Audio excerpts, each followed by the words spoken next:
RCF.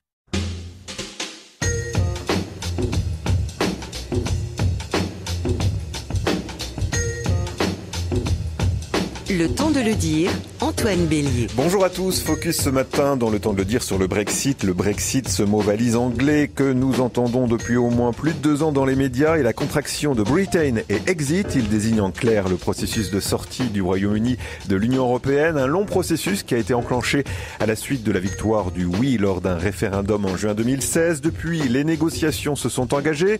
Elles ont été et restent parfois âpres, butant encore sur certains sujets, notamment celui de la frontière irlandaise et le statut de l'Irlande du Nord. Une chose est certaine, la date butoir est fixée. Le Royaume-Uni quittera l'Union européenne le 29 mars 2019. Reste à savoir si ce sera un Brexit avec ou sans accord. La menace d'un no deal semblerait actuellement faire place à un certain optimisme, tant du côté britannique que de l'Union européenne. Pas de scénario noir en vue. Pourtant, les conséquences d'un Brexit, même avec accord, ne seront pas si simples pour les ressortissants britanniques. Nous en parlons dans cette émission.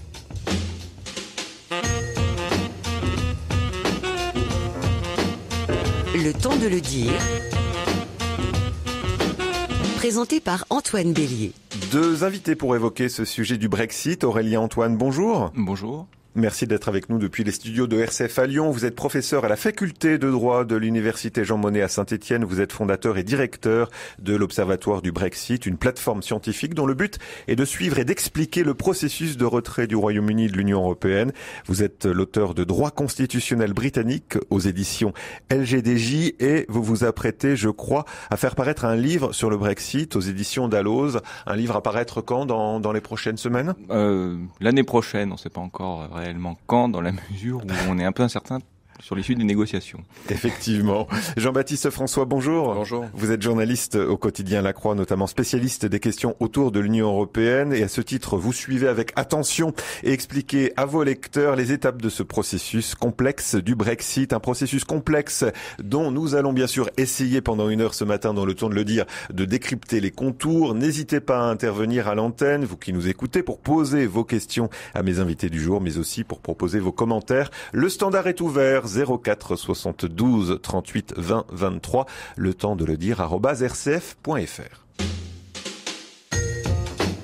Pour intervenir à l'antenne, appelez le 04 72 38 20 23. Alors pour qu'on comprenne bien les choses avant de parler de l'actualité, c'est-à-dire du processus de négociation en cours, d'où vient tout d'abord cette volonté du Brexit, Jean-Baptiste François?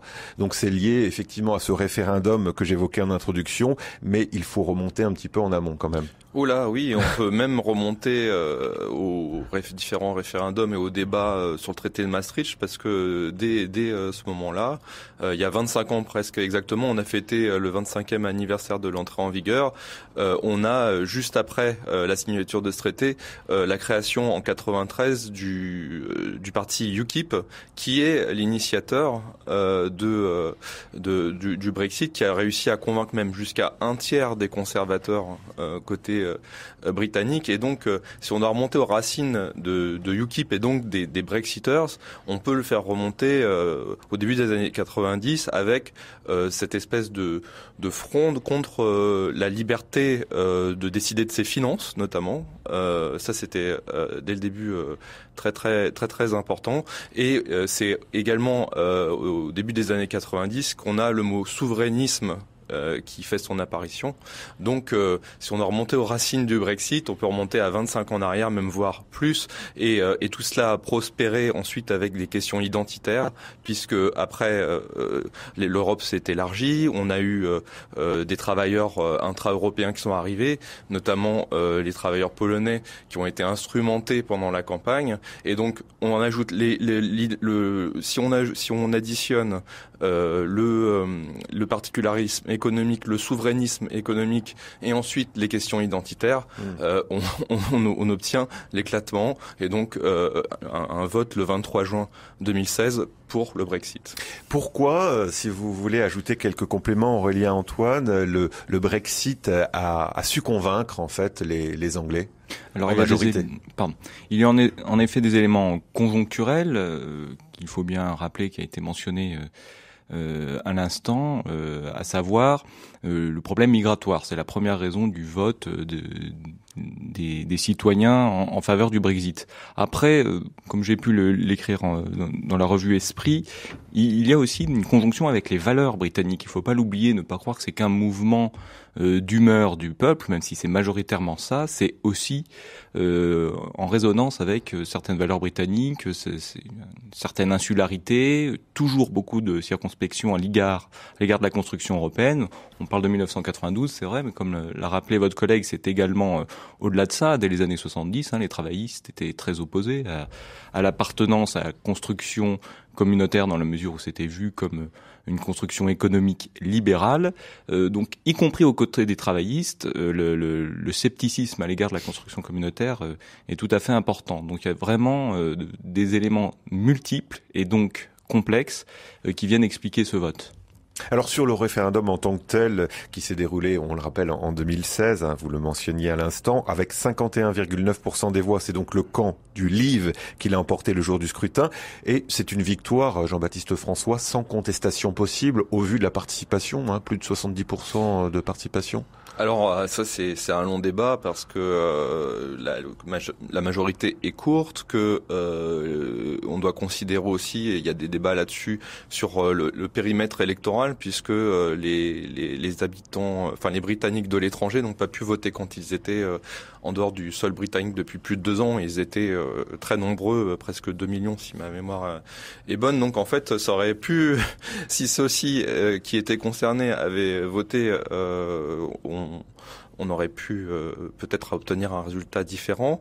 Et puis, seconde chose, il y a eu des débats aussi sur les instrumentations du vote. Il y a eu cette polémique des Cambridge Analytica, où en fait on a eu un vote qui était sous influence. Et c'est en fait ces deux arguments qu'on voit dans la bouche aussi des gens qui demandent aujourd'hui un second référendum sur les conditions de sortie du Brexit. Alors, est-ce sur la question en tant que telle, Aurélien Antoine, la question posée, je le rappelle, était la suivante: le Royaume-Uni doit-il rester membre de l'Union européenne ou quitter l'Union européenne? Est-ce que cette question, elle vous paraissait assez claire, et est-ce qu'elle ne donnait pas, finalement, même aux partisans du Leave, des interprétations quand même très diverses? Oui, vous avez parfaitement raison de le relever. C'est pas suffisamment mentionné souvent par les médias. L'Union européenne, c'est un tout. C'est pas simplement la liberté de circulation, par exemple, des citoyens polonais vers le Royaume-Uni. En réalité, c'est bien plus que cela. Il n'est par exemple pas du tout certain que les Britanniques aient voté pour la sortie du marché unique. Parce qu'ils ont une droite très particulière, les Britanniques, qui est dit, alors on rapproche souvent Trump, Orban, Johnson, etc., mais la droite un peu populiste britannique est un peu spécifique. Elle est à la fois contre la libre circulation des personnes, mais favorable à un très large libre-échange, ce qui distingue par exemple de ce que fait Donald Trump en matière commerciale. Et cette sortie de la zone de libre-échange européenne était certainement pas une volonté du peuple britannique, ce qui crée d'ailleurs toutes les tensions aujourd'hui, on peut les comprendre à cet égard-là. Et est-ce que finalement, ceux-là, justement, qui avaient une interprétation quand même d'un Brexit, on va dire, doux, sont en train de se mordre les doigts, Jean-Baptiste François, aujourd'hui ? Je sais pas s'ils se mordent les doigts. En tout cas, ils ont opposé un bras de fer, parce que en fait, dans la question posée, tout ça n'était pas présent, et en fait, il y a eu un manque d'anticipation. En fait, il faut rappeler que les défenseurs les plus durs du Brexit s'attendaient pas à leur victoire. Ils ont été étonnés parce que l'après-Brexit n'avait pas été pensé, et beaucoup d'observateurs disent que voilà, il y a beaucoup d'improvisation dans les façons, dans la manière dont s'est procédé la suite des négociations. Vous êtes d'accord avec cette analyse, Aurélien Antoine? Ce terme d'improvisation vous paraît justifié, notamment dans la façon dont Theresa May a repris le dossier en main? Oui, je suis assez d'accord avec ça, et même pour le camp des Brexiters, c'est-à-dire quand on regarde la réaction de Boris Johnson, de Michael Gove ou de Nigel Farage, on se rend compte qu'ils ont tous, d'une certaine façon, démissionné des missions auxquelles ils auraient dû prétendre. Boris Johnson aurait dû prendre la tête du 10 Downing Street, il ne l'a pas fait, il s'est défilé. Nigel Farage est parti du UKIP, tout en maintenant une influence dans le débat politique. Donc c'est un peu Theresa May par défaut qui est arrivée au 10 Downing Street avec une impréparation manifeste. Ça a été une ministre de l'Intérieur, il faut le rappeler, certes qui est restée longtemps à son poste, mais de mon point de vue assez de piètre qualité, aux convictions somme toute très mal exprimée, réservée, très tacticienne, très politicienne et sans véritable stratégie de fond et de long terme. En tout cas, elle a voulu, voilà, vous me direz si c'est exact ou pas, elle a voulu un Brexit un peu intransigeant. Et au fur et à mesure des négociations, elle est en train de mettre de l'eau dans son vin. Jean-Baptiste François, on pourrait dire ça comme ça, même si c'est un peu caricatural peut-être. Alors en fait, Theresa May a toujours eu un double discours. Le discours adressé à la scène nationale politique était différent de celui accordé à Bruxelles lors des échanges avec les partenaires européens. Donc c'est vrai que la position de Theresa May a toujours été floue, voire ambiguë, si ce n'est le plan de Chequers, ensuite qui est la vision britannique qui a éclairci un peu cette position de Theresa May, mais qui en même temps a provoqué un clash avec les Brexiters parce que notamment, sur la relation future avec l'Union européenne, là il y avait un désaccord complet. Alors on a une question avant de faire une pause musicale, je vous la pose, la question d'une auditrice Anne-Marie de Reims. Où sont, nous dit-elle, les De Gaulle, Eisenhower dans nos temps modernes où l'on réagit épidermiquement? N'y a-t-il pas quelqu'un qui a une vision à long terme parmi nos gouvernants? Et puis elle nous pose encore une question. Il y a 3 questions en une dans le propos d'Anne-Marie. Qui va payer ces 3 années de discussion de sortie de la Grande-Bretagne de l'Union européenne? Alors vous pouvez choisir une des questions si vous le souhaitez. Donc elle compare finalement, elle met en parallèle la situation actuelle à la situation qui existait notamment au temps d'Eisenhower et de Gaulle. Vous entendez sa réaction, vous la comprenez, Aurélien Antoine? Écoutez, je la comprends, mais les choses sont quand même nettement différentes. On pourrait estimer que aussi le général de Gaulle et Churchill avaient raison vis-à-vis de l'appartenance du Royaume-Uni aux communautés européennes, c'est-à-dire un sentiment d'hostilité pour l'un comme pour l'autre. Mais les temps sont tout de même différents. On peut en revenir, effectivement, il y a des raisons certainement structurelles à ce Brexit. Après, effectivement, la classe politique actuelle au Royaume-Uni comme en Europe n'est pas à la hauteur de l'enjeu. L'histoire nous montrera sans doute qu'il s'agit de l'événement le plus important pour l'Europe depuis la chute du mur de Berlin, vraiment. Parce que c'est un échec pour les Britanniques, peut-être, on le verra sur le long terme, mais c'est aussi un échec de l'Union européenne. Il faut quand même pas l'oublier. Jean-Baptiste François, vous êtes d'accord? Et qu'est-ce que vous diriez aussi à ce propos d'Anne-Marie qui nous dit, eh bien, c'est peut-être une vision, si je reprends un peu les choses, une vision de court terme que nous propose le Royaume-Uni? Ce qu'il y a d'inédit dans cette situation, c'est que c'est la première fois qu'on déconstruit l'Europe. Alors les noms des grands Européens souvent accolé à une avancée majeure de l'Union européenne, et bien sûr que De Gaulle, on peut l'associer à ça, même s'il avait une vision bien particulière qu'on pourrait difficilement transposer avec l'époque d'aujourd'hui. Mais en tous les cas, ce sont des bâtisseurs. Là, on est en train de déconstruire. Donc c'est vrai qu'associer un grand nom à une déconstruction, c'est difficile, et c'est là le rôle ingrat de Theresa May, en fait, qui était, il faut le rappeler, mollement pro-Remain. Donc elle voulait quand même que le Royaume-Uni reste dans l'Union européenne, et qui s'y est collé en quelque sorte pour appliquer la volonté populaire. Donc c'est vrai que là, on n'est pas à la période des héros, on a la période des responsabilités. Alors on va continuer d'évoquer ces responsabilités après la pause musicale. Juste quand même un dernier message, celui de Paul de Bruxelles. Une information ce soir, les enjeux européens à l'heure du Brexit. Ce sera à Bruxelles, au Palais des Beaux-Arts, dans le cadre des grandes conférences catholiques à 20h. Voilà, le message est passé. Merci Paul d'être intervenu et d'avoir appelé Catherine au standard. Vous pouvez continuer à appeler 04 72 38 20 23. Vous pouvez également nous envoyer vos courriels, le temps de le dire, @rcf.fr. On se retrouve avec mes invités dans 2 minutes. One, two, one, two.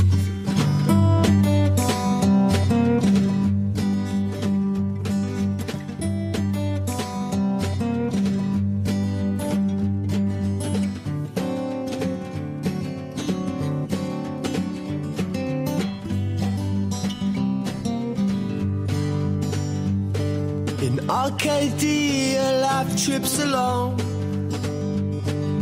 pure and simple as the shepherd's song. Seraphic pipes along the way in Arcadia, in Arcadia, in Arcadia. Never saw I such a scene of such fair maids upon such remote degree, where they employ their holiday with dance and game and things I may never name in Arcadia. In Arcadia, where he said he was your teacher, he taught you true and wise. Well, now you know more than your teacher, see nothing but cool self-regard in your eyes. In Arcadia, but you see how twisted it becomes. You see how quickly twisted it becomes. Catgut binds my ankles to your bedstead. Oh, that ain't love. No, that ain't love. He said he was your teacher and he taught you true and wise. But now you know more than your teacher. See nothing but cool self-regard in your eyes. In Arcadia, in Arcadia.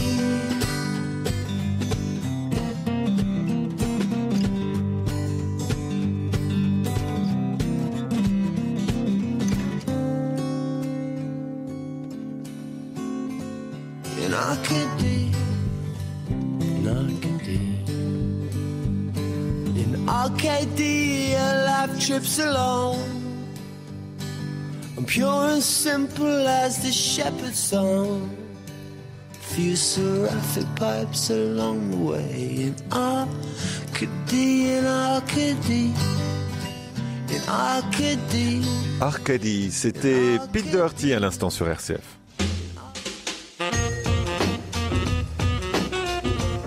9h-10h, c'est le temps de le dire sur RCF.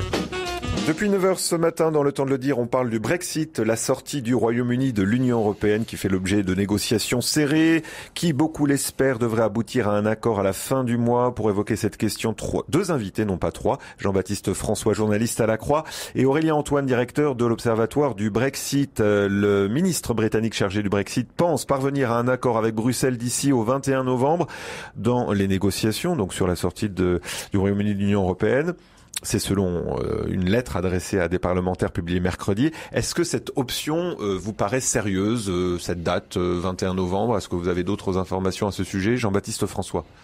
Ah oui, la piste se concrétise. On a déjà eu un tour de chauffe le 18 octobre dernier. Il y a eu un sommet européen non conclusif où on nous avait déjà préparé à ce que donc l'accord soit trouvé en novembre ou en décembre. C'est-à-dire que là, ça pourrait se passer très bien le 21 novembre, mais on a encore une cartouche à griller en quelque sorte, puisque on nous a déjà préparé à l'idée que peut-être l'accord serait en décembre seulement. Est-ce que vous avez des choses à ajouter là-dessus, Aurélien Antoine, sur cette date évoquée du 21 novembre et peut-être aussi plus largement sur ce que vient d'évoquer Jean-Baptiste François concernant ce sommet européen qui, semble-t-il, n'a rien donné mi-octobre? Alors, il a rien donné. Il a permis quand même d'apaiser ce qui s'était passé à Salzbourg quelque temps avant, où Madame May était arrivée avec son plan de Chequers, qui était pour la première fois un plan vis-à-vis duquel elle semblait vraiment ne pas vouloir se départir, ce qui a conduit à un clash avec les diplomates européens. Et donc, le sommet d'octobre a eu pour objet d'apaiser des tensions qui n'étaient quand même pas forcément prévues au mois de septembre dans les chancelleries, quand bien même effectivement au mois d'août les Britanniques n'ont pas forcément poussé autant qu'il aurait fallu le travail sur la question. Donc le retard qui a été pris à Salzbourg se répercute et effectivement on envisage fin novembre, mais pour moi rien n'est certain. On est dans des négociations très tendues.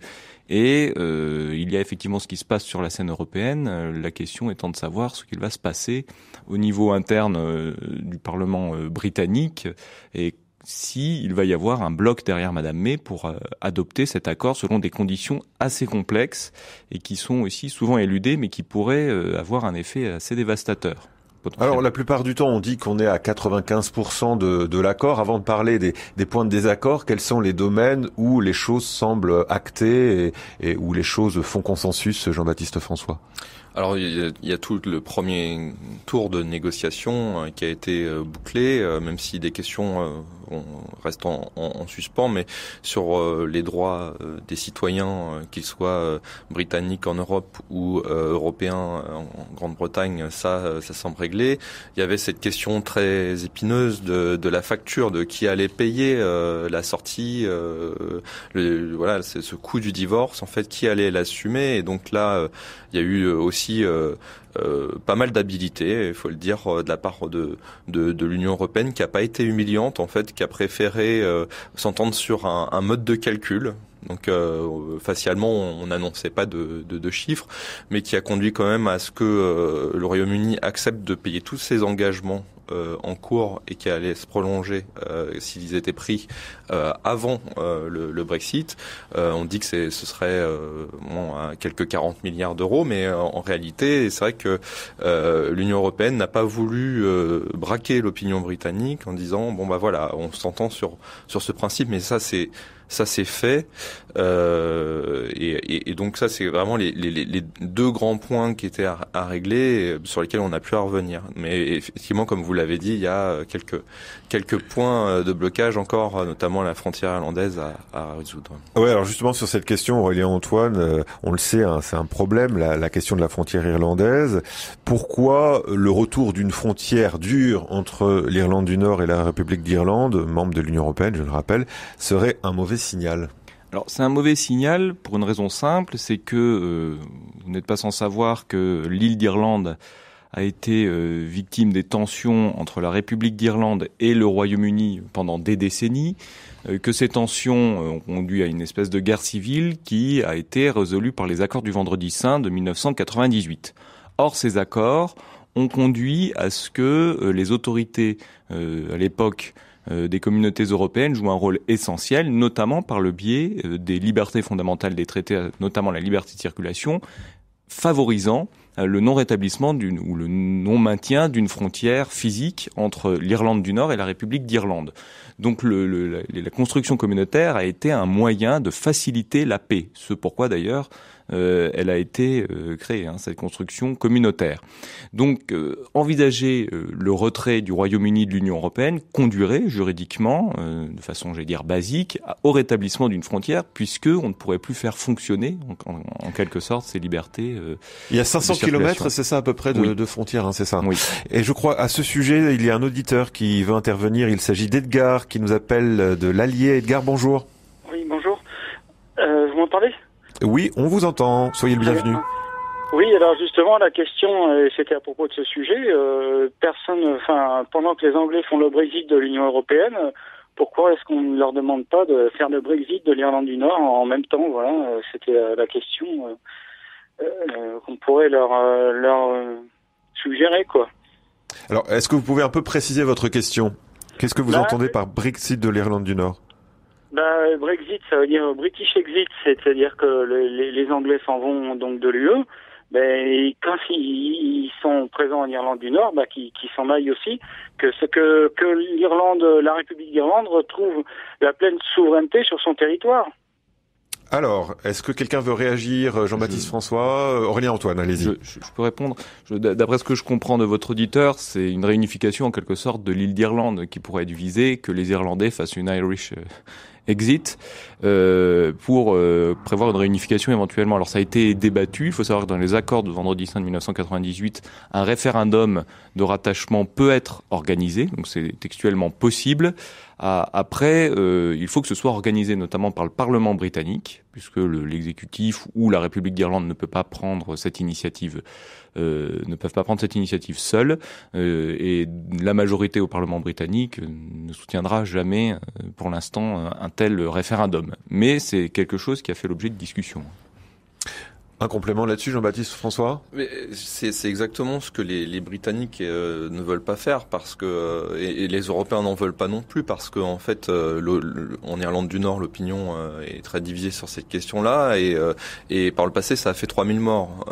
Donc réveiller un peu le monstre, ça c'est quelque chose que ni Londres ni Bruxelles ne veut. Est-ce que vous pensez quand même qu'on va réussir d'ici la fin novembre ou le mois de décembre à trouver quand même une solution de compromis sur cette délicate question, Aurélien Antoine? Quels sont les leviers qui permettraient de trouver des solutions? Alors, je sais pas s'il y a de solution là-dessus. J'ai tendance à considérer, je suis un peu minoritaire, que le commencement de solutions apportées d'un point de vue technique par Theresa May dans le plan de Chequers n'est pas complètement absurde. Il y a beaucoup de travail à faire encore là-dessus, mais ce serait sans doute à creuser. D'ailleurs, Michel Barnier l'avait admis lorsqu'il a lu ses premières possibilités. Après, comment faire pour éviter le rétablissement d'une frontière sur l'île d'Irlande? C'est repousser la frontière à la mer d'Irlande, ce qui conduirait à faire des contrôles aux ports, aux aéroports, et puis de remettre le fardeau, en quelque sorte, notamment sur les autorités écossaises. Il n'est pas certain qu'ils le souhaitent. La difficulté, ça conduirait à maintenir l'Irlande du Nord dans le marché commun, et l'un des alliés au Parlement de Theresa May, le parti unioniste irlandais, nord-irlandais, ne souhaite pas d'un régime distinct de l'Irlande du Nord par rapport au reste du Royaume-Uni. Donc cette frontière en mer d'Irlande peut susciter des oppositions et donc faire perdre sa majorité à Theresa May. Cela dit, je pense qu'elle peut essayer, Theresa May, de constituer une majorité qui pourrait soutenir cette solution, une majorité de circonstances, notamment peut-être avec les travaillistes, avec les conservateurs les plus volontaristes, en disant de toute façon c'est ça ou le no deal. On verra ce qu'il en est, mais je mettrai pas ma main au feu quant à la viabilité de cette solution pour l'instant. Aurélien Antoine, Jean-Baptiste François, on se retrouve dans une minute. Pendant ce temps-là, je vous invite, vous qui nous écoutez, à appeler. Catherine attend vos appels, 04 72 38 20 23. Après la pause, on parlera notamment des conséquences du Brexit sur les plans économiques et sociaux. À tout de suite. Pour intervenir à l'antenne, appelez le 04 72 38 20 23. Le lundi après-midi, prenez de la hauteur avec Destination Louange. Céline de La Fontaine vous présente le meilleur de la chanson chrétienne. Du rock au gospel, en passant par la pop et bien d'autres, 25 minutes pour découvrir le monde de la louange francophone ou anglophone. Destination Louange, chaque lundi à 16h30. Après les grandes figures spirituelles, les chercheurs de sens, ainsi que Science et Foi, la boutique RCF vous propose un 4e volume des émissions Visage sur les écrivains. Thierry Lyonnais nous fait partager ses rencontres exceptionnelles avec Jean d'Ormesson, Christian Bobin, Amélie Nothomb et André Imakine. 4 auteurs français incontournables qui font rayonner la langue et la culture française bien au-delà de l'Hexagone. Pour plus de renseignements et commander ce coffret de 4 CD, appelez le service auditeur au 04 72 38 62 10. Aurélien Antoine, professeur à l'université Jean Monnet de Saint-Étienne et directeur de l'Observatoire du Brexit, et Jean-Baptiste François, spécialiste des questions européennes au journal La Croix, sont mes invités jusqu'à 10h dans Le Temps de le dire sur RCF pour évoquer le sujet complexe du Brexit, dont la seconde phase de négociation entre le Royaume-Uni et l'Union européenne n'est toujours pas achevée. Est-ce que la sortie du Royaume-Uni sans accord, c'est un scénario qui vous semble totalement écarté, ou est-ce qu'il y a encore une menace qui pèse, Jean-Baptiste François? Alors là, il faut écouter un peu tous les acteurs qui disent qu'ils se préparent activement à cette éventualité que personne ne veut. Voilà. Mais il n'y a pas un regain d'optimisme aujourd'hui, comme je le disais en introduction?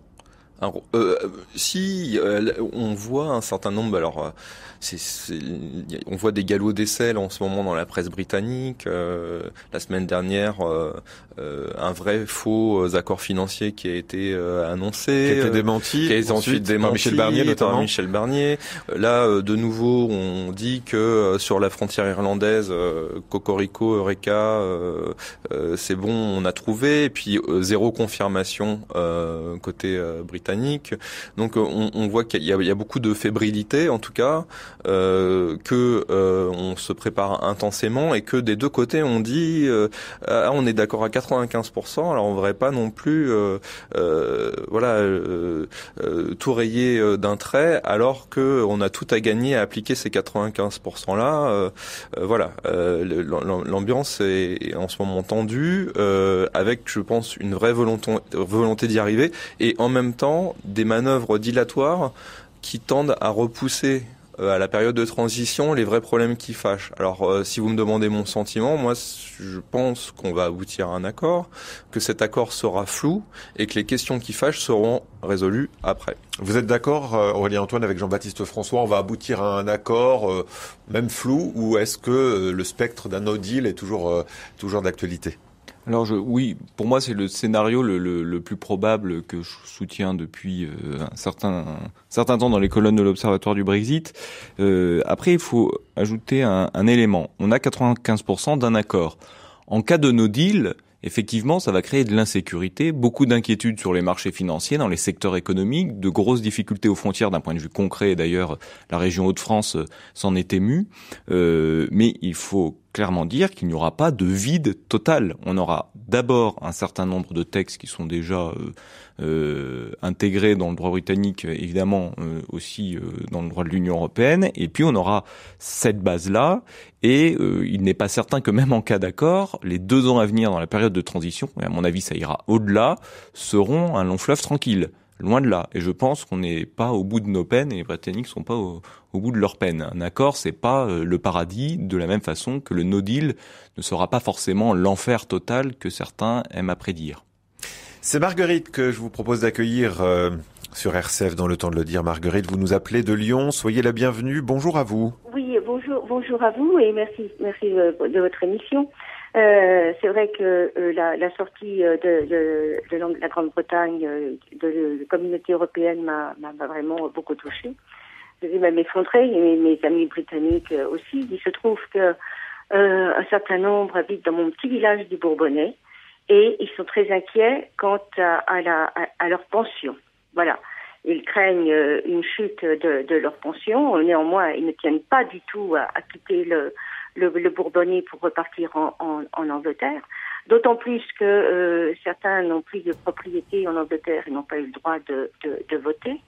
Donc l'avenir les inquiète. Vous avez répondu en partie à mon appréhension et à leur appréhension aussi en disant que l'avenir était flou et quid de la bourse, etc. Et ils ont aussi le sentiment que la campagne a été mensongère et que tout ce qui ne marchait pas était forcément la faute de l'Europe. Et beaucoup de personnes ne savaient absolument pas les bénéfices qu'ils pouvaient tirer de la communauté européenne. Voilà. Et je fais leur porte-parole. Ils ont le sentiment que c'est une classe contre une autre, pas financière, pas du tout, mais une classe de personnes conscientes qui s'informent contre ceux, je vais les baptiser, mais ceux qui visent le Sun. Voilà. Merci beaucoup Marguerite. Alors sur ce que vient de dire Marguerite, Jean-Baptiste François sur la critique d'une campagne mensongère, mais aussi très concrètement sur ce qui va se passer pour les citoyens britanniques qui vivent notamment en France. Qu'est-ce que le Brexit va changer pour eux ? Alors sur la campagne mensongère, c'est vrai qu'on en a parlé un petit peu tout à l'heure. Effectivement, on n'a pas, j'ai pas l'impression que c'était une campagne de vérité. Il y a eu beaucoup de peurs agitées, notamment sur les thèmes de l'immigration, et ça, c'est dans toutes les bouches des gens qui demandent aujourd'hui un deuxième vote sur les conditions de sortie, parce que ces conditions de sortie n'ont pas été abordées. Les conséquences même du Brexit. On voit bien la complexité que ça n'a pas été abordé pendant Oui, il y a des campagne. Britanniques, on peut le préciser, Britanniques pro-européens qui ont manifesté, je crois, il y a 2 semaines à peu près à Londres, c'est ça. Et donc sur l'autre aspect du propos de Marguerite, aspect, c'est là encore, on dit que dans l'accord, on a résolu la question des droits des Européens de part et d'autre de la Manche, et en fait, on se rend compte que c'est pas tout à fait vrai.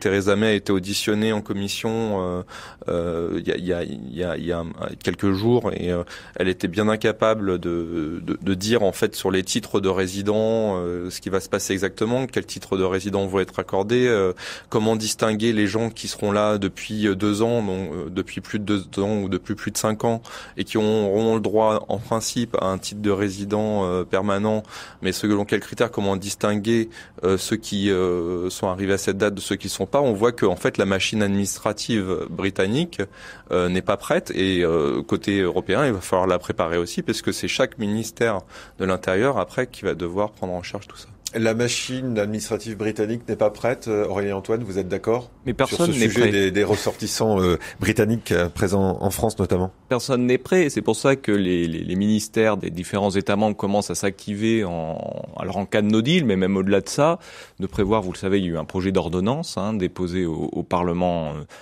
en France qui vise à résoudre un certain nombre de situations d'un point de vue concret. Mais il y a eu une intervention du Conseil d'État donc qui rend des avis sur ce type de texte et qui a dit, mais notamment, l'avis est resté secret, mais ce que l'on en sait, c'est que notamment, il faudra quand même tenir compte du résultat des négociations et de ce que voudra faire l'Union. Parce que je vous rappelle qu'elle a quand même des compétences exclusives sur de nombreux domaines et que les États ne peuvent pas se permettre du jour au lendemain de dire bon voilà, le Royaume-Uni est sorti, donc on fait ce qu'on veut avec eux. C'est pas possible. Donc cette incertitude, elle est là. Et Theresa May ne pouvait pas être précise face à la Commission, tout simplement parce que cela dépend des accords précis. Le traité de retrait, c'est un traité de retrait qui est censé aménager le départ du Royaume-Uni, mais pas régler secteur par secteur, même si parfois il est très précis, les conditions des relations futures entre l'Union européenne et le Royaume-Uni. Alors il y a une question d'un auditeur, une question de Jean-Jacques de Tours qui rejoint aussi les préoccupations de certains Britanniques pro-européens qui, je le disais, ont manifesté dernièrement à Londres. Jean-Jacques nous pose la question suivante, est-ce qu'il est possible que le Royaume-Uni revienne dans l'Union européenne ? Alors, est-ce que ça vous semble probable? Parce qu'effectivement, les Britanniques, en tout cas pro-européens, ont demandé un nouveau référendum et certains espèrent que finalement le Royaume-Uni renonce au Brexit. Aujourd'hui, la machine est trop lancée pour cela. Oui. Enfin, de mon point de vue, d'abord, il y a un problème de temps. C'est-à-dire, si on lance un référendum maintenant, de même que des élections générales, les délais ne sont pas suffisants. Donc, ça amènerait un no deal. Et d'ailleurs, Theresa May n'est pas complètement perdue d'un point de vue politique.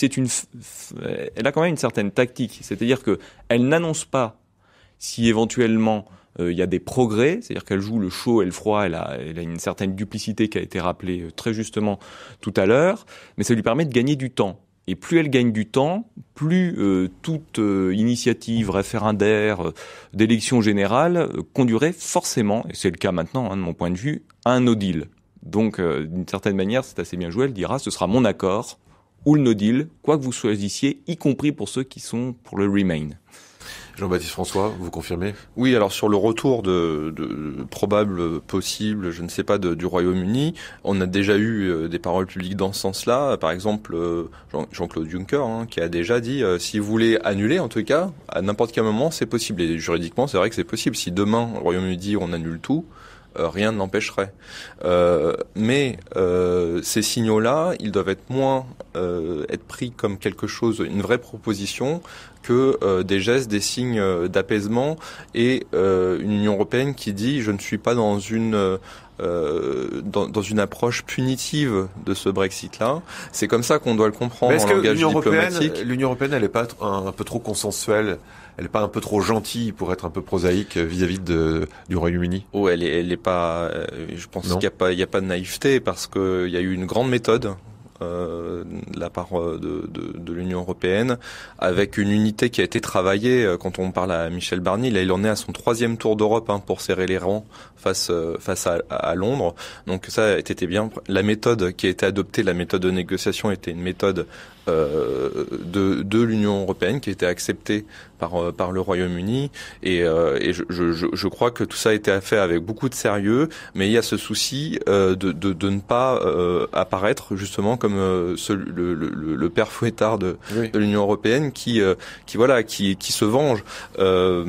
Maintenant sur la situation sur le Royaume-Uni, est-ce qu'elle pourrait revenir? Moi je pense pas qu'on puisse, parce que elle avait déjà un pied dehors, un pied dedans avant, parce qu'elle avait beaucoup d'exceptions finalement, et obtenu beaucoup de dérogations dans cette Union européenne. Notamment le fait de ne pas faire partie de la zone euro. Et là, probablement, on va se retrouver avec un pied dedans et un pied dehors, enfin exactement l'inverse, avec une sortie, mais beaucoup d'exceptions d'inclusion, avec peut-être une symétrie exactement inversée de la situation présente. Et tout cela aura pris 10 ans.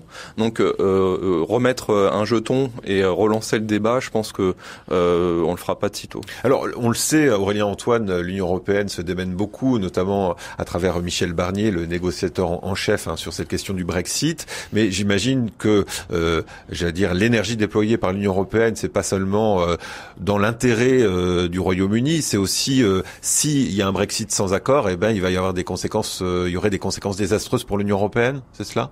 Oui, alors je pense que oui, il y aurait des conséquences désastreuses pour l'Union européenne. Et puis, comme je vous l'ai dit, sans accord, ça veut dire laisser la situation irlandaise dans une situation peut-être inextricable, c'est-à-dire participer à un éclatement, à des tensions au niveau de l'Irlande, c'est-à-dire l'échec pour l'Union européenne de la recherche de la paix. Et ça, ce serait quand même un événement catastrophique d'un point de vue des symboles, et il ne faut pas les négliger. Ensuite, en ce qui concerne les risques économiques, ils sont évidemment très très très importants, et il va y avoir une période d'instabilité qui va créer des tensions sur les marchés de façon indéniable. C'est André de Tours que j'accueille à présent en direct dans Le Temps de le dire sur RCF. André, bonjour. Bonjour, messieurs. Je voudrais intervenir parce qu'il y a une vision qui ne ressort pas de toutes les discussions. Il n'y a que quelques politologues commentateurs dans les journaux qui en parlent, mais d'une manière très feutrée. Et c'est que pour l'Europe, c'est une chance que l'Angleterre s'en aille. Parce que l'Angleterre n'a eu de cesse que de fabriquer une Europe à son image, c'est-à-dire une Europe uniquement commerçante, alors que nous, ce que nous voudrions, les peuples européens, c'est une Europe politique. Et c'est ce qui faisait ça faisait traîner les pieds au général de Gaulle en disant il rentre chez nous, mais il rentre à nos conditions. Entre autres, c'était des conditions économiques, mais c'était aussi des conditions politiques. C'est eux qui ont été les propagateurs de l'Europe des 27, 28 et faire rentrer tout un tas d'États qui n'avaient pas tout à fait la structure européenne exacte que nous recherchions. Et maintenant, les Anglais s'en vont, mais c'est une chance. On pourra rebâtir une Europe politique et que les 350 millions d'Européens, ou 400 millions, ça dépend à quelques étapes près, puissent créer une grande nation européenne. Voilà. Il y a une trentaine d'années, j'étais à un grand dîner aux États-Unis, et à côté de moi, un Américain qui était dans les affaires, qui parlait très très bien le français. J'ai pu lui exprimer. Je lui ai dit, monsieur, pourquoi, je ne comprends pas, nous Européens, pourquoi vous nous laissez faire l'Europe? C'est pas votre intérêt. Alors il a éclaté, enfin il n'a pas éclaté de rire, il a souri. Il dit, mais monsieur, nous vous laissons faire l'Europe, mais mal. Et le cheval de Troie des Américains pour maintenir une Europe sujétive, c'est l'Angleterre. Donc que l'Angleterre s'en aille, c'est parfait. Et c'est une chance, on leur a pas demandé, et c'est eux qui s'en vont. C'est parfait. On pourra rebâtir une Europe là-dessus. Maintenant, l'Irlande, c'est vrai que l'Irlande est un problème. Et l'Irlande, dans un premier temps, je crois qu'il ne faut pas la toucher, parce que ça serait réveillé comme un de vos intervenants, enfin de vos intervenants a dit que ce serait 3000 morts, je crois, je me souviens plus. Enfin, c'est une chose terrible. Mais l'Irlande, c'est un problème. Mais globalement, le grand problème, le départ du Brexit pour l'Europe, c'est bien. Voilà. Merci, on vous a compris. Alors, une réaction, Aurélien Antoine, est-ce que c'est bien que le Royaume-Uni sorte de l'Union européenne? Est-ce que ça permettra, comme dit notre auditeur, de refonder une Europe politique? Écoutez, j'ai un sentiment partagé à cet égard. Là aussi, j'ai pu écrire toujours dans la même tribune que, oui, structurellement, les Britanniques ont intégré l'Union européenne, enfin la construction communautaire, pour faire une vaste zone de libre-échange. Ça a toujours été leur politique, de créer des équilibres et surtout, on oublie souvent de le dire, de couper un petit peu le pacte franco-allemand, les Britanniques, dans leur longue histoire diplomatique et militaire, ont toujours été une puissance d'équilibre. Ils voyaient toujours d'un mauvais œil la domination soit allemande, soit française. Alors vous imaginez bien que l'amitié franco-allemande n'était pas forcément vue d'un bon œil, notamment chez les conservateurs, et c'est pour ça que Margaret Thatcher, dans les années 70, lors du premier référendum sur les communautés européennes, avait soutenu le maintien dans les communautés européennes. Et en 99, là aussi on oublie souvent de le mentionner, dans une période de faiblesse de l'amitié franco-allemande, eh bien, Schröder et Tony Blair se sont rapprochés pour lancer effectivement une espèce de pacte britannico-germanique purement économique, de libre-échange, et qui a fait prendre ce tournant à l'Union européenne, à savoir définitivement peut-être économique et de moins en moins politique. Après, sur le point de savoir si les peuples européens sont pour une Europe plus politique, à l'échelle des 27 États membres, j'en suis pas du tout convaincu. Peut-être qu'à l'échelle de certains États, notamment fondateurs de l'Union européenne, encore je mets des réserves en ce qui concerne l'Italie, ce serait peut-être le cas. Mais on voit toutes les peines qu'a Emmanuel Macron pour développer son idée qui me semble pertinente d'Europe souveraine.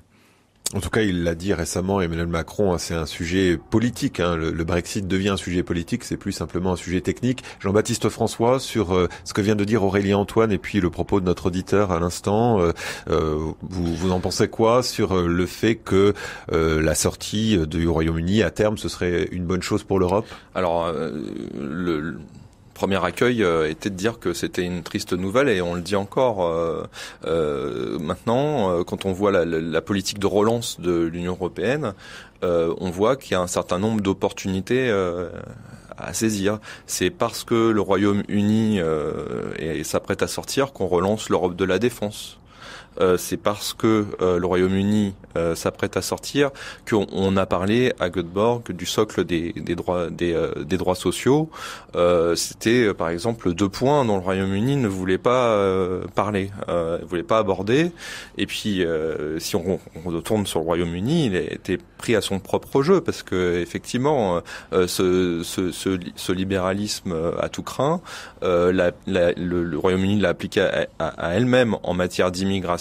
Il faut rappeler que il y avait une clause de suspension pour au moment où la Pologne est entrée dans l'Union européenne.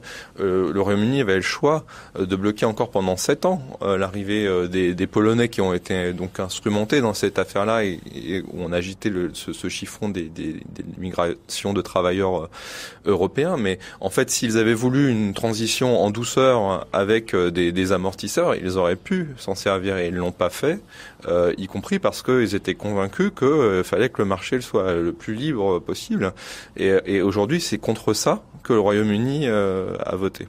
Alors concrètement, avant de passer à la dernière partie de cette émission, Aurélien Antoine, quels seraient les avantages du Brexit pour les citoyens britanniques ? On parle de baisse d'impôts, on parle de fin de l'austérité, si je reprends l'expression du ministre des Finances britannique. Concrètement, vous en pensez quoi, vous ? Enfin, en tout cas, quelle est votre analyse ? De mon point de vue, je suis pas du tout certain que le Brexit soit favorable aux citoyens britanniques, notamment dans certaines régions qui bénéficient très largement des fonds européens, notamment du point de vue agricole, du point de vue industriel, notamment dans certaines régions du Pays de Galles. Il y a aussi quand même l'Écosse, dont on n'a pas parlé, qui a une position aussi tout à fait inverse à celle des Anglais. Je crois que ça va surtout privilégier, d'ailleurs on n'y a qu'à voir ceux qui soutiennent très fortement le Brexit, les classes gagnantes de la mondialisation. Ça va accélérer la division entre les populations britanniques, entre les catégories sociales, pardon. Et le paradoxe, c'est que c'est bien le peuple qui effectivement lit le Sun, pour reprendre une expression de l'une de vos auditrices, qui a voté pour le Brexit, pas ceux qui bénéficient justement de la mondialisation, qui ont été plutôt favorables à l'Union européenne en général. Donc on est dans une situation quand même très compliquée, et je suis certain que ce ne sera pas une amélioration, à mon avis, sur 15 ans. Ils s'en remettront, les Britanniques s'en remettent toujours, des difficultés, mais ça risque d'approfondir, à mon avis, les fractures sociales. 9h, 10h, C'est le temps de le dire sur RCF. Après 2 ans de négociations complexes avec les 27, le Royaume-Uni s'apprête à quitter l'Union européenne, un processus qui doit s'achever en mars 2019 avec l'espoir d'une sortie avec accord prévu certainement fin novembre. Mes invités Jean-Baptiste François Delacroix et Aurélien Antoine, directeur de l'Observatoire du Brexit. Un mot, on arrive à la dernière partie de cette émission. Un mot sur le calendrier du Brexit. Alors si un accord est conclu en novembre, qu'est-ce qui se passera? Cet accord, Jean-Baptiste François, devra être ratifié par les parlements européens et britanniques, c'est ça? Ah oui, il y a toute une série de validations à passer. Vous avez cité donc le Parlement britannique, le Parlement européen, les Irlandais de République d'Irlande doivent donner aussi leur feu vert. Donc c'est pas fait, comme on pourrait dire, mais et ensuite il y a l'autre inconnu sur l'avenir, c'est la durée de la période de transition. Il y a déjà eu. C'est 1 an et demi normalement, ce qui est prévu, c'est ça? Alors ça pourrait s'arrêter le 1er janvier 2022, mais alors encore là, cette période de transition, tout le monde la voudrait la plus courte possible, parce que pendant ce temps-là, les Britanniques ne peuvent pas négocier avec d'autres pays, des pays tiers, donc des pays extérieurs à l'Union européenne, des accords de libre-échange. Et là, le temps presse et ils voudraient le faire le plus vite possible, bien sûr. Donc en fait, Bruxelles a envoyé ce signal positif de dire, si vous voulez, on va pouvoir prendre notre temps. Et c'est vrai que le Brexit va nécessiter du temps pour innerver les frontières, faire en sorte qu'elles soient fluides. Ça ne va pas se faire du jour au lendemain, et ce temps, on va en avoir besoin. Oui. Mais en même temps, le temps court, et ces accords de libre-échange, les Britanniques aimeraient bien les sceller. Donc là encore, il y a une tension entre des injonctions contradictoires, entre on a besoin de temps, on le prend, mais en même temps, le temps presse. Aurélien Antoine, sur cette ratification possible de l'accord, notamment devant le Parlement britannique, est-ce qu'il y a est-ce qu'il y a une menace d'un échec de ratification? Est-ce qu'il y a une menace de crise politique? Alors, on ne peut pas l'exclure sous la réserve de ce que je vous ai dit tout à l'heure, c'est-à-dire qu'à un moment, il va y avoir tellement peu de temps que ce sera, soit vous adoptez l'accord, soit c'est le no deal, donc ce sera encore pire. Ce qui est, à mon avis, la stratégie qu'est en train d'adopter Theresa May. Alors le processus va être long, parce que ce ne sera pas un processus classique de ratification. Au mois de juin 2018, une loi de retrait de l'Union européenne a été adoptée par le Parlement britannique. Elle prévoit des procédures bien spécifiques avant même la ratification, c'est-à-dire d'abord que le Parlement se prononce sur l'accord et sur la relation future, parce qu'il va y avoir 2 choses en novembre, le 21 novembre d'après ce qui est dit pour l'instant. D'une part, l'accord de retrait, qui sera un texte juridique, et d'autre part, une déclaration politique qui n'aura pas de conséquences juridiques strictes, mais qui doit déterminer les relations futures, les 2 devant être imbriqués. Et le Parlement britannique doit se prononcer sur les 2 dans un premier temps. Ensuite, il faudra ratifier le traité, qui suit une procédure alors qui peut être rapide, mais qui peut prendre du temps, et cela peut se faire de décembre à février, selon les procédures qui sont valables en droit parlementaire britannique, mais dès lors que vous avez des discussions, ça peut être beaucoup plus long. Je rappelle que pour la loi de retrait de 2018, les discussions étaient prévues sur quelques mois, ça a duré presque 1 an. Voilà. On a un message de Cécile de Montélimar. Alors je crois qu'on en a un peu parlé, mais peut-être pas suffisamment. Cécile nous demande quel est le coût de toutes ces démarches et qui paye. Alors Jean-Baptiste François, je crois que c'est vous qui en avez parlé dans cette émission. Vous pouvez nous rappeler les choses? Alors c'est vrai qu'il y a un flou autour de cette facture. Ce qui a été dealé, c'est que le Royaume-Uni s'engage à honorer tous ses engagements financiers avant Brexit, y compris ceux qui courent après le Brexit. Donc on a parlé de 40 milliards d'euros, mais en fait dans le calcul, le nombre de contributions qui continueront à être, on ne sait pas. Il y a des programmes qui pourraient continuer. Ça n'a pas été complètement acté. On voit mal les Britanniques sortir d'Erasmus. Donc ça, je pense qu'il y aura une contribution qui pourrait continuer. Bon, en tout cas, sur la facture, il y a des fourchettes, des estimations qui existent. Moi, je pense que le flou a été entretenu sur le montant réel de cette facture, parce que il aurait été inacceptable pour l'opinion britannique d'endosser ce coût. Vous voulez ajouter un élément là-dessus, Aurélie-Antoine, sur le coût, sur le montant de la facture? Alors il y a une formule qui est dans le projet de traité qui avait été élaboré il y a à peu près un an, en décembre 2017. Donc c'est une formule qui prend en compte tous les éléments qui ont été évoqués par votre collègue. Et effectivement, on donne des fourchettes. Alors ça oscille entre 40 milliards, parfois il y en a qui disent un peu moins, d'autres beaucoup plus, jusqu'à 70 milliards. En fonction de ce qui sera maintenu ou pas dans les programmes d'aide, ou notamment pour le sort des fonctionnaires britanniques à l'Union. Alors, il nous reste une trentaine de secondes rapidement. Chacun d'entre vous, je vous pose la même question. Qu'est-ce que nous dit le Brexit sur l'idéal européen, sur l'idéal de construction européenne, alors que dans quelques mois, il y aura de nouvelles élections européennes? Jean-Baptiste François. Alors le Brexit, c'est vrai, nous a alerté sur le coût de la désunion. C'est vrai que il y a un attentisme, même des gens, on le voit parmi les souverainistes dans leur prise de position, parce que en fait, on ne sait pas bien jusqu'où ça pourrait mener.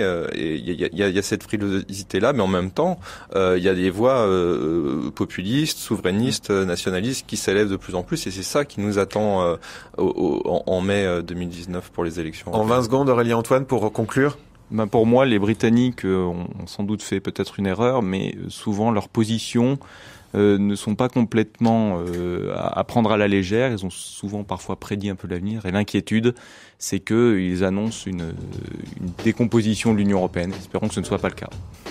Nous l'espérons. Merci à chacun, Jean-Baptiste François Delacroix et Aurélien-Antoine, professeur à l'université Jean Monnet de Saint-Étienne et directeur de l'Observatoire du Brexit. Bonjour Vincent Bellotti, toujours en forme.